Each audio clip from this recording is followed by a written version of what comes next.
이번 달은 좀 아껴 써야겠어. 54세 미영 씨는 요즘 이 말을 입에 달고 삽니다. 남편이 명예퇴직한 지 2년, 대학생 딸 학비에 시부모님 병원비까지. 통장 잔고는 계속 줄어드는데 나갈 돈은 계속 늘어납니다. 58세, 정태 씨는 새벽 5시에 일어납니다. 아파트 경비 일을 하려면 6시까지 출근해야 하니까요. 월급 180만 원, 연금은 받아봐야 60만 원. 계산기를 두드려 봐도 답이 안 나옵니다. 73세까지는 일해야 하는데 생활비가 쪼그라들 때 우리 마음에는 무슨 일이 일어날까요? 오늘은 미영 씨와 정태 씨의 이야기를 통해 함께 들여다보겠습니다. 토요일 오후, 미영 씨는 마트 카트를 밀고 있습니다. 카트에는 생필품이 가득합니다. 계산대 앞에서 미영 씨는 잠시 멈춥니다. 카트에서 고등어 통조림 2개를 빼냅니다. 샴푸도 1개 빼냅니다. 이것만 빼도 10,000원은 아끼겠지? 집에 돌아오니 대학교 2학년인 딸이 거실에 앉아 있습니다. 엄마, 나 친구들이랑 이번 주말에 여행 가기로 했는데 20만 원만 줄 수 있어? 미영 씨는 고개를 돌립니다. 글쎄, 이번엔 좀 힘들 것 같아. 다음에. 알았어. 딸이 방으로 들어갑니다. 미영 씨는 냉장고문을 엽니다. 먹을 건 있지만 마음 놓고 꺼낼 수 있는 건 없습니다. 2년 전 남편이 회사에서 명예퇴직을 했습니다. 55세, 정년까지 5년을 남겨두고 회사가 어려워서 어쩔 수 없었어. 남편은 그렇게 말했지만 미영 씨는 알고 있습니다. 남편이 승진해서 밀려났다는 것을, 더 이상 회사에서 필요 없는 사람이 되었다는 것을, 퇴직금으로 받은 돈은 빠르게 줄어들었습니다. 대학생 딸의 등록금이 한 학기에 450만 원, 시부모님 병원비가 한 달에 8만 원. 남편이 찾은 일자리는 월급 200만 원짜리 계약직. 미영 씨가 파트타임으로 일해서 버는 돈이 월 120만 원. 미영 씨는 계산기를 꺼냅니다. 월 수입 320만 원. 생활비 150만 원. 시부모님 병원비 80만 원. 대출 이자 40만 원. 딸 등록금을 월로 나누면 75만 원. 경조사비와 기타 지출 평균 50만 원. 그리고 예상치 못한 병원비, 집 수리비, 명절 비용까지 합치면 월 평균 지출이 470만 원입니다. 매달 150만 원씩 빠져나가네. 지난주 친구에게서 전화가 왔습니다.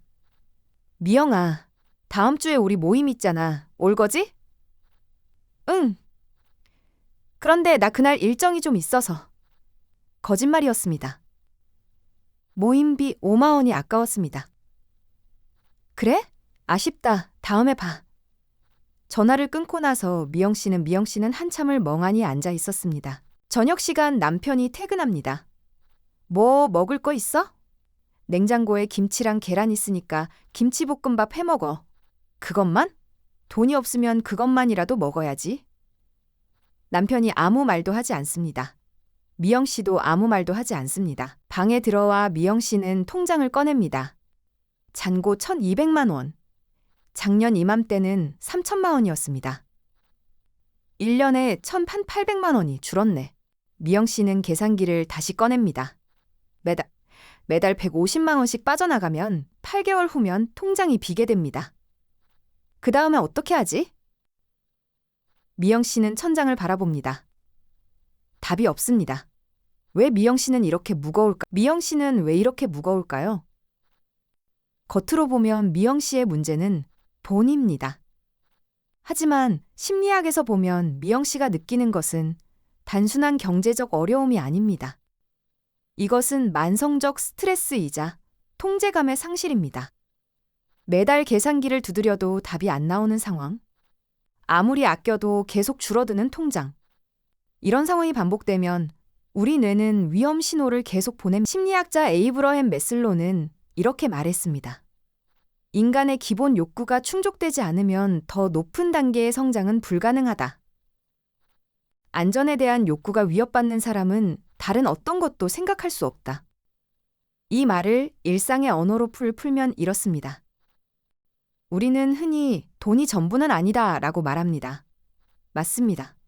하지만 돈이 없을 때는 정말로 돈 외에 아무것도 생각할 수 없게 됩니다. 미영 씨가 마트에서 고등어 통조림을 빼고 딸의 여행비를 거절하고 친구 모임을 피하는 이유는 인색해서가 아닙니다. 생존의 위협을 느끼기 때문입니다. 통장이 비는 순간 무슨 일이 벌어질지 모른다는 공포. 그 공포가 미영 씨의 모든 판단을 지배합니다. 미영 씨에게 지금 중요한 것은 딸과의 관계도, 친구와의 우정도, 남편과의 대화도 아닙니다. 오직 하나. 어떻게 8개월 후를 버틸 것인가. 이것만이 미영 씨의 머릿속을 가득 채웁니다. 매슬로가 말한 것처럼 안전이 위협받으면 인간은 성장할 수 없습니다. 미영 씨는 지금 성장은커녕 하루하루를 버티는 것만으로도 벅찹니다. 그리고 그 버팀은 점점 더 힘들어집니다. 새벽 5시, 알람이 울립니다. 정태 씨는 눈을 뜹니다. 어둠 속에서 옷을 입습니다. 아내는 아직 자고 있습니다. 세면대 앞, 거울 속 얼굴이 낯설습니다. 58세? 어느새 이렇게 늙었습니다. 오늘도 6시까지 아파트 경비실에 도착해야 합니다. 늦으면 관리소장에게 찍힙니다. 경비실? 정태 씨는 유니폼을 입습니다. 가슴에 오후 아파트라고 적힌 배지를 답니다. 오전 9시 출근하는 입주민들이 지나갑니다. 안녕하세요. 정태 씨가 인사합니다. 30대로 보이는 남자가 고개도 돌리지 않고 지나갑니다. 50대 보이는 여자가 택배 박스를 들고 옵니다. 이거 1502호에 갖다 주세요. 네? 정태 씨는 박스를 들고 엘리베이터를 탑니다. 15층. 초인종을 누릅니다. 아무도 없습니다. 다시 내려옵니다. 점심시간. 정태 씨는 경비실에서 도시락을 꺼냅니다. 아내가 싸준 김밥입니다. 혼자 먹습니다.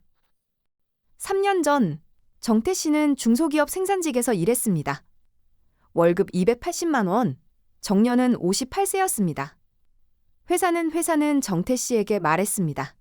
정년까지 3년 남았는데 명예직 하시는 게 어때요? 위로금 3천만 원 드릴게요. 정태 씨는 고민했습니다. 받아야 할까? 버텨야 할까? 결국 받기로 했습니다. 3천만 원이면 당장은 숨통이 트일 것 같았습니다. 하지만 3천만 원은 1년 만에 바닥났습니다.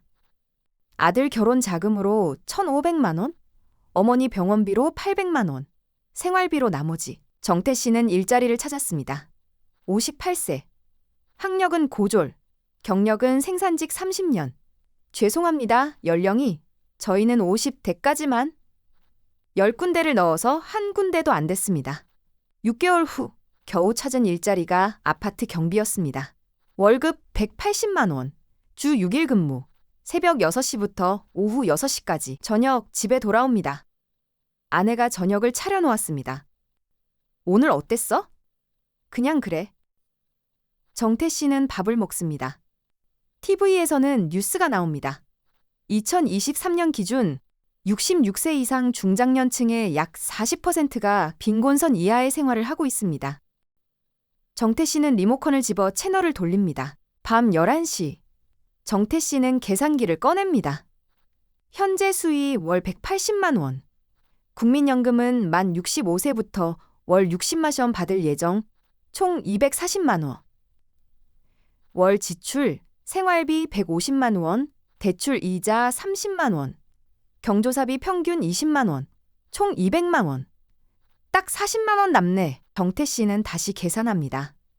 65세부터 85세까지 20년. 20년이면 240개월. 240개월을 버텨야 하는데. 그런데 물가는 계속 오릅니다. 건강은 계속 나빠집니다. 병원비는 계속 늘어납니다. 73세까지는 일해야겠네. 정태 씨는 계산기를 내려놓습니다. 거울을 봅니다. 58세의 얼굴. 15년 후의 얼굴이 상상이 안 됩니다. 그때까지 일을 할 수 있을까? 정태 씨는 불을 끕니다. 어둠 속에서 천장을 바라봅니다. 왜 정태 씨는 숨이 막힐까요? 정태 씨는 왜 숨이 막힐까요? 정태 씨의 계산은 정확합니다. 월 40만 원을 모으면 1년에 480만 원, 10년이면 4,800만 원. 하지만 정태 씨는 알고 있습니다. 이 계산대로 되지 않는다는 것을. 왜냐하면 계산에 들어가지 않은 변수들이 너무 많기 때문입니다. 갑자기 아프면? 회사가 망하면? 경비 일을 못하게 되면? 심리학자 마틴 셀리그만은 이런 상태를 학습된 무기력이라고 불렀습니다. 그는 이렇게 말했습니다. 반복적으로 통제할 수 없는 상황에 노출된 사람은 탈출구가 생겨도 탈출을 시도하지 않는다. 새로운 시도를 하지 않게 되고 지금 할 수 있는 최소한의 행동만 반복하게 된다. 이 말을 일상의 언어로 풀면 이렇습니다. 정태 씨는 이미 여러 번 경험했습니다. 10군데 회사에 이력서를 냈지만 한 군데도 안 된 경험, 퇴직금 3천만 원이 1년 만에 바닥난 경험, 아무리 아껴도 돈이 모이지 않는 경험. 이런 경험이 반복되면 뇌는 학습합니다. 아, 내가 뭘 해도 소용없구나.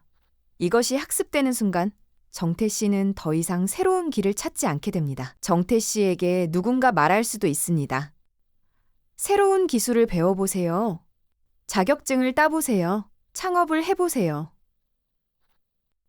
하지만 정태 씨는 이미 알고 있습니다. 58세에 새로 배운 기술로 취업할 수 있는 곳이 거의 없다는 것을, 자격증을 따도 나이 때문에 떨어진다는 것을, 창업 자금도 경험도 네트워크도 없다는 것을. 그래서 정태 씨는 계산기를 두드리면서도 그 계산이 무의미하다는 것을 압니다. 73세까지 일한다고 해도 그것으로 충분하지 않다는 것을 압니다. 하지만 다른 대안이 없습니다. 그저 하루하루 버티는 것. 이것만이 정태 씨가 할 수 있는 전부입니다. 학습된 무기력의 가장 무서운 점은 희망을 상상하는 것조차 버거워지게 만든다는 것입니다. 정태 씨는 희망을 붙잡을 힘이 거의 남아있지 않습니다. 그래서 새벽 5시에 일어나 경비실로 가는 발걸음이 무겁습니다. 미영 씨와 정태 씨는 다른 사람들입니다. 한 명은 여성이고 한 명은 남성입니다. 한 명은 아직 저축이 조금 남아있고 한 명은 이미 바닥을 경험했습니다. 하지만 두 사람에게는 공통점이 있습니다. 경제적 불안이 삶 전체를 잠식했다는. 미영 씨는 친구를 만날 수 없고 정태 씨는 미래를 상상할 수 없습니다. 미영 씨는 딸에게 미안하고 정태 씨는 자신에게 화가 납니다. 두 사람 모두 지금을 살지 못하고 언젠가 닥칠 위기만을 걱정합니다. 통계를 보면 이것은 개인의 문제가 아닙니다. 2023년 기준으로 66세 이상 중장년층의 약 40%가 빈곤선 이하에서 살아갑니다. 월 평균 연금 수령액은 82원. 최소 생활비로 필요한 124만 원보다 42만 원이 부족합니다. 고령자 10명 중 7명은 장래에도 계속 일하기를 원합니다. 생활비 때문입니다. 로마의 철학자 세네카는 이렇게 말했습니다. 우리는 가난 그 자체를 두려워하는 것이 아니라 가난해질 것이라는 생각을 두려워한다. 우리를 괴롭히는 것은 현재가 아니라 미래다. 이 말을 일상의 언어로 풀면 이렇습니다. 미영 씨의 통장에는 아직 1,200만 원이 있습니다. 정태 씨는 아직 일을 하고 있습니다. 지금 당장 굶는 것은 아닙니다. 하지만 두 사람 모두 괴롭습니다. 8개월 후, 15년 후를 상상하기 때문입니다. 그 상상 속에서 통장이 비고 몸이 망가지고 일을 못하게 되는 자신을 봅니다. 그 상상이 지금 이 순간을 지옥으로 만듭니다. 세네카가 말한 것처럼 우리를 괴롭히는 것은 현재가 아니라 미래입니다. 미영 씨와 정태 씨는 아직 오지 않은 미래 때문에 현재를 소진하고 있습니다. 인도의 영성 지도자 앤서니 드 멜로는 이렇게 말했습니다. 우리가 집착하는 것이 우리를 괴롭힌다. 이것이 반드시 있어야 한다고 생각하는 순간 우리는 노예가 된다. 이 말을 일상의 언어로 풀면 이렇습니다. 미영 씨는 생각합니다. 통장 잔고가 반드시 있어야 한다. 딸 학비를 반드시 대야 한다. 시부모님 병원비를 반드시 내야 한다. 정태 씨는 생각합니다. 73세까지 반드시 일해야 한다. 연금만으로는 반드시 부족하다. 지금 이 일을 반드시 지켜야 한다. 이 반드시가 두 사람을 옥죄입니다. 선택의 여지가 없다고 느끼게 만듭니다. 다른 방법이 있을 수도 있는데 그것을 생각할 여유조차 없게 만듭니다. 드멜로의 말처럼 집착이 우리를 괴롭힙니다. 하지만 여기서 중요한 것은 드멜로가 돈을 포기하라고 말하는 것이 아니라는 점입니다. 그가 말하는 것은 반드시 이래야만 한다는 생각에서 한 발짝 물러서라는 것입니다. 미영 씨에게 정말로 필요한 것은 무엇일까요? 1200만 원을 8개월이 아니라 2년 동안 쓸 수 있는 방법은 없을까요? 딸이 스스로 학비를 벌 방법은 없을까요? 시부모님 병원비를 형제들과 나눌 방법은 없을까요? 정태 씨에게 정말로 필요한 것은 무엇일까요? 73세까지 경비 일을 하는 것 외에 다른 선택지는 정말 없을까요? 집을 줄이거나 지출을 재구성하거나 아내와 함께 일할 방법은 없을까요? 이런 질문들을 던질 여유조차 없는 것. 그것이 미영 씨와 정태 씨가 진짜 잃어버린 것입니다. 그렇다면 우리는 어떻게 해야 할까요? 이것은 쉬운 질문이 아닙니다. 왜냐하면 미영 씨와 정태 씨의 문제는 마음가짐만으로 해결되지 않기 때문입니다. 진짜 돈이 부족합니다. 진짜 일자리가 없습니다. 진짜 연금이 적습니다. 하지만 그렇다고 해서 아무것도 할 수 없는 것은 아닙니다. 이 모든 것이 쉽지 않다는 걸 우리는 압니다. 그래도 작은 것부터 시작해 볼 수 있습니다. 첫 번째, 불안의 정체를 정확히 파악하기. 지금 당장 필요한 돈과 미래에 필요할 것 같은 돈을 구분해 보세요. 미영 씨의 경우 8개월 후 통장이 빈다는 것은 사실입니다. 하지만 정말로 8개월 후에 길거리에 나앉게 될까요? 아닙니다. 딸이 휴학을 할 수도 있고 시부모님이 건강보험 혜택을 더 받을 수도 있고 남편이 다른 일자리를 찾을 수도 있습니다. 불안은 최악의 시나리오만을 보여줍니다.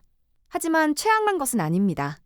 중간 지점도 있고 예상 밖의 해결책도 있습니다. 두 번째, 작은 통제감 회복하기. 통제할 수 없는 것과 통제할 수 있는 것을 나누세요. 미영 씨는 물가를 통제할 수 없습니다. 하지만 이번 달 지출 항목은 통제할 수 있습니다. 정태 씨는 연금 액수를 통제할 수 없습니다. 하지만 오늘 저녁 메뉴는 선택할 수 있습니다. 아주 작은 것이라도 내가 결정하고 내가 선택한 것이 있다는 느낌. 그것이 무기력을 깨뜨립니다. 월 10만 원이라도 이것은 내가 결정한다는 영역을 만들어 보세요. 그 10만 원으로 친구를 만날 수도 있고 취미를 즐길 수도 있고 미래를 위해 투자할 수도 있습니다. 중요한 것은 금액이 아니라 선택권입니다. 세 번째, 존엄성 지키기. 정태 씨는 경비 일을 합니다. 월 180만 원을 받습니다. 하지만 그것이 정태 씨의 전부는 아닙니다. 정태 씨는 30년간 생산직에서 일했습니다. 기술이 있습니다. 경험이 있습니다. 한 가정을 꾸려왔습니다. 돈이 부족한 것과 나의 가치가 없는 것은 다릅니다. 경비 일을 한다고 해서 정태 씨의 존엄성이 사라지는 것은 아닙니다. 하지만 정태 씨가 스스로를 그저 경비원으로만 본다면 존엄성은 무너집니다. 미영 씨도 마찬가지입니다. 친구 모임에 가지 못한다고 해서 미영 씨의 우정이 끝난 것은 아닙니다. 5만 원이 아니라 전화 한 통으로도 우정은 유지될 수 있습니다. 돈이 없어서 못 간다고 솔직하게 말하는 것. 그것이 오히려 진짜 우정을 확인하는 방법일 수 있습니다. 미영 씨와 정태 씨의 이야기는 통계 속 숫자가 아닙니다. 대한민국 중장년의 40% 가까이가 비슷한 불안 속에 살아갑니다. 월 평균 연금 82만 원으로 어떻게 살아가야 할지 막막해합니다. 73세까지 일해야 한다는 계산을 하면서 숨이 막힙니다. 이것은 개인의 잘못이 아닙니다. 사회 구조의 문제입니다. 하지만 사회가 바뀌기를 기다리는 동안 우리는 지금을 살아야 합니다. 돈이 부족한 것은 현실입니다. 하지만 나의 가치까지 줄어드는 것은 아닙니다. 통장 잔고가 나를 정의하지 않습니다. 월급이 나의 전부가 아닙니다. 작은 틈을 만들어 보세요. 숨 쉴 틈을, 선택할 틈을, 웃을 틈을. 그 작은 틈이 당신을 다시 일으켜 세울 겁니다.